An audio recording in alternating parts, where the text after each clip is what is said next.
Until you make the unconscious conscious, it will direct your life and you will call it fate. These haunting words by Carl Jung contain a truth that most people spend their entire lives avoiding. We wake up each day, perform the routines handed to us by society, and lose ourselves in a cycle of noise, distraction, and performance. But beneath the surface, beneath the mask you wear for the world, something stirs, a quiet ache, a subtle but constant pull. You feel it when you're alone. You hear it in moments of stillness.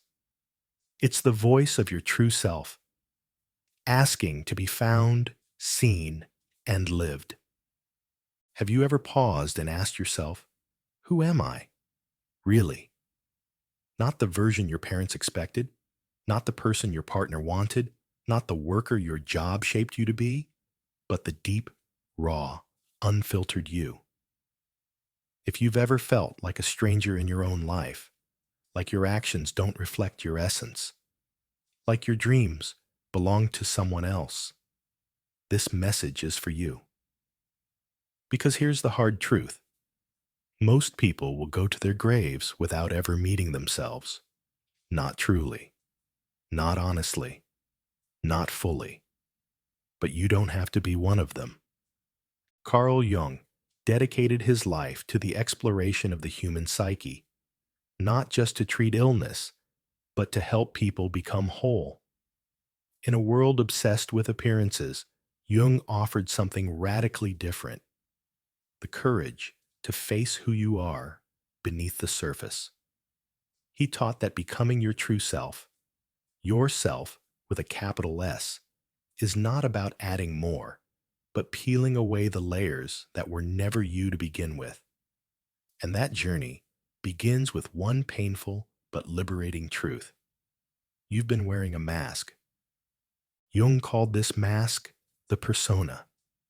It's the social face you put on to survive, the agreeable smile at work, the politeness that hides your frustration, the ambition you flaunt because you're supposed to, the version of yourself shaped by what others want.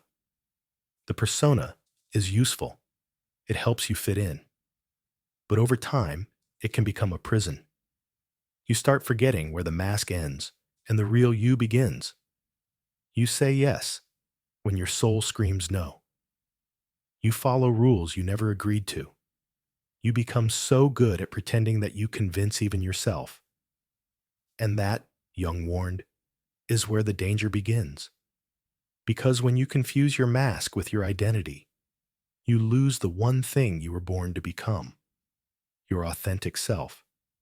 But beneath that mask lies something even more difficult to face: your shadow. This is the part of yourself you've been running from your whole life. Your rage, your jealousy, your insecurity, your shame. All the traits you've denied or disowned. Most people are terrified of their shadow, so they suppress it. They pretend it doesn't exist. But that darkness doesn't disappear. It festers. It shows up in your judgments, your projections, your addictions, your self-sabotage. You start seeing the world not as it is, but as a mirror of what you refuse to confront inside yourself. Yet here lies one of Jung's most powerful insights. One does not become enlightened by imagining figures of light, but by making the darkness conscious. Your shadow isn't your enemy. It's your teacher. It holds the keys to your wholeness. That suppressed anger? It might be the fuel for your boundaries. That jealousy? A sign of your unexplored potential. That fear? A warning system you've ignored. The journey to your true self is not about escaping your flaws. It's about integrating them. The goal is not to be perfect, but to be real. And here's where things get mystical. Beneath the persona and beyond the shadow is something Jung called the self. Not your ego, not your social identity, but the totality of who you are, your conscious and unconscious, You're light and you're dark. You're known and you're forgotten. The self is the blueprint of your soul.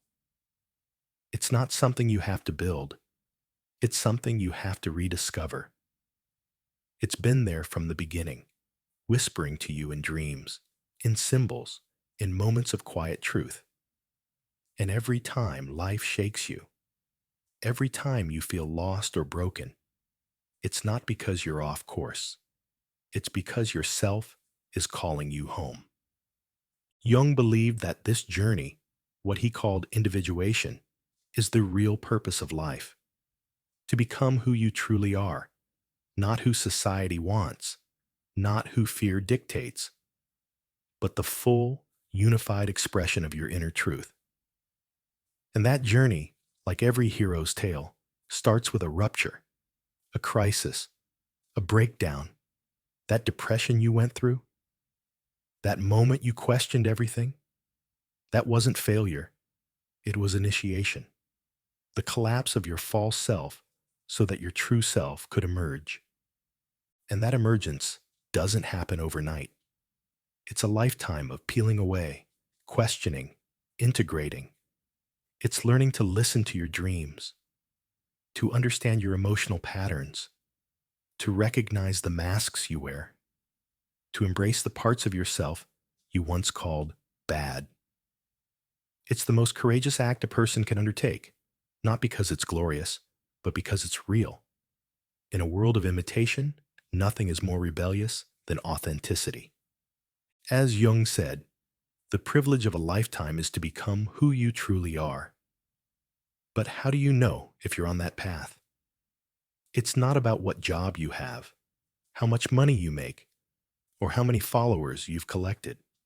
The signs are quieter. You begin to stop pretending. You no longer crave approval. You feel okay with being misunderstood. You choose depth over distraction. You're drawn to solitude. You start paying attention to your inner world more than the external noise. You begin to feel you again.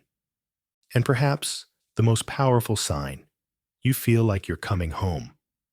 Not to a place, but to yourself. The journey to your true self is not easy. You will face discomfort. You will lose relationships.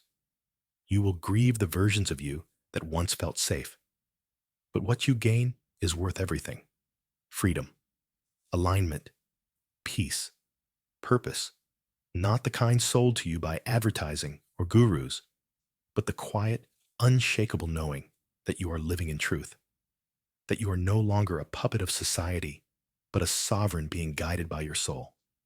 And make no mistake, the world needs your true self, not your mask, not your performance, you. Because when you live from your core, you become a beacon. You give others permission to do the same. You shift the world, not by force, but by example. You weren't born to hide. You weren't born to fit in. You were born to become. So take the leap, peel off the mask, step into your shadow. Listen to the whisper of your soul. Let the world fall away until only truth remains. You will be afraid. That's okay. Courage is not the absence of fear. It's the choice to act in spite of it. As Carl Jung said, I am not what happened to me. I am what I choose to become. And right now, in this moment, you have a choice. So, choose truth, choose wholeness, choose yourself, and begin the journey of a lifetime home.